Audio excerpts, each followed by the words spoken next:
इसीलिए तो सदगुरु की वाणियों में जीवन का अनुभव देखने को मिलता है। कस्तूरी कुंडल बसे, कितनी बारीक, कितनी सूक्ष्म दृष्टि रही साहब की।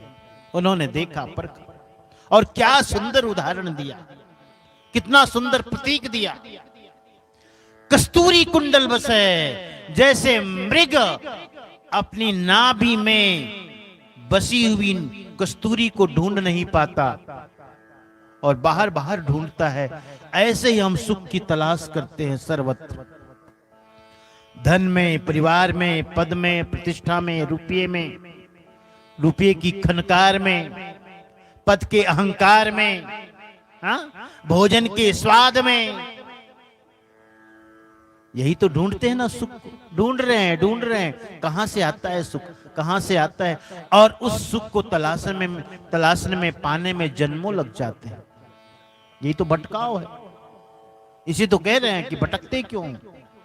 गुरु के पास आओ, तुम्हें पता चलेगा वो आनंद कहाँ है। और तुम एक जीवन व्यतीत किए, दूसरा, तीसरा, चौथा, और ये चल रही है भटकाव, ये चल रहा है भटकाव, यात्रा चल रही है जन्मों जन्मों की, बस उसी परम सुख की तलाश के लिए, उस आनंद की तलाश के लिए, उस आनंद को खोज रहे हैं हम।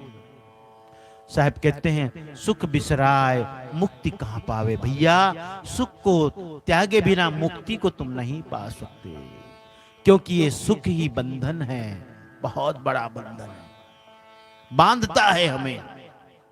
कर्म भोग वासना, कर्म भोग वासना, कर्म भोग वासना, यही तो संसार चक्र है। हम कर्म करते हैं भोगों को भोगने के लिए, कि हम भोगों को भोग सके, खूब भोग सके, आकंठ डूब सके भोगों में।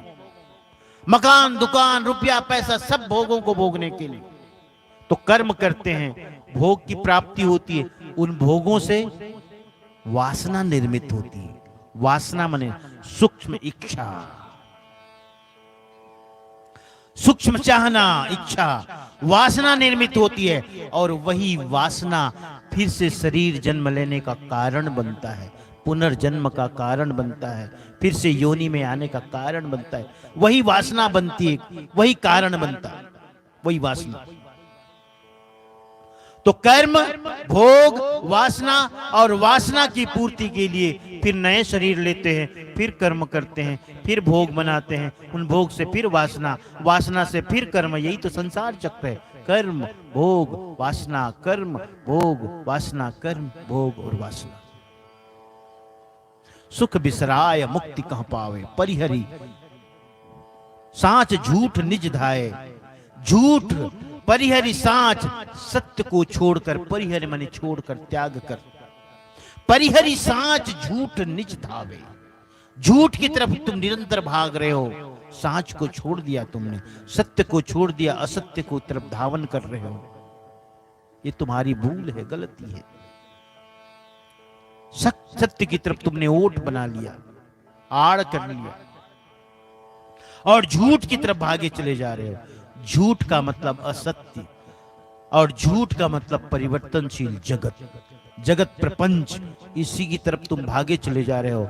और स्वयं में जो सत्य विद्यमान है उसकी तरफ तुम्हारी नजर ही नहीं है, दृष्टि ही नहीं है। परिहरि सांच झूठ निज धावे, अनल ज्योति डाहे एक संगा, नैन नेह जस जरह पतंगा। तुम्हारी स्थिति ऐसी है, पंच विषयों में इतने व्याप्त, इतने लिप्त हो, इतने लिप्त हो। अरे एक विषय के कारण देखो, पतंगा, रूप सौंदर्य का, है ना, रूप सौंदर्य का मोही,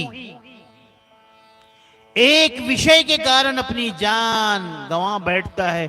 तुम एक साथ पांच पांच विषयों का भोग कर रहे हो। अनल ज्योति डाहे एक संगा, नैन नेह जस जरे पतंगा। नैन नेह के कारण जैसे पतंगा जल जाता है, ऐसे ही तुम जले जा रहे हो विषयों में। अंत में साहब कहते, करहु विचार जो सब दुख जाए। विचार करो, चिंतन करो, विवेक करो। विचार का मतलब विवेक करो, देखो, परखो। और ये सत्संग वही है, परखने और देखने की जगह। इसीलिए तो गोस्वामी जी ने कहा, बिनु सत्संग विवेक न होई। विवेक का जागरण कहां होता है? सत्संग के बिना नहीं हो सकता। और विवेक का मतलब है यह बोध कि क्या सही है, यह सही है कि यह सही है, यह ठीक है कि यह ठीक है, यह अच्छा है कि यह अच्छा है। ये विवेक नहीं जगता बिना सत्संग के। करहु विचार जो सब दुख जाए, हाँ? और परिहरी झूठा के रस गाई। झूठ का त्याग करो, चिंतन करो, विचार करो कि अब तक तुमने क्या पाया। आत्यंतिक रूप से चिंतन मनन करोगे तो जिसे तुमने अर्थ समझा वही व्यर्थ निकलता है। जिसे तुम अर्थ समझते हो, अच्छा मानते हो, ठीक मानते हो, वही व्यर्थ मालूम पड़ता है। अब तक का अनुभव यही कहता है।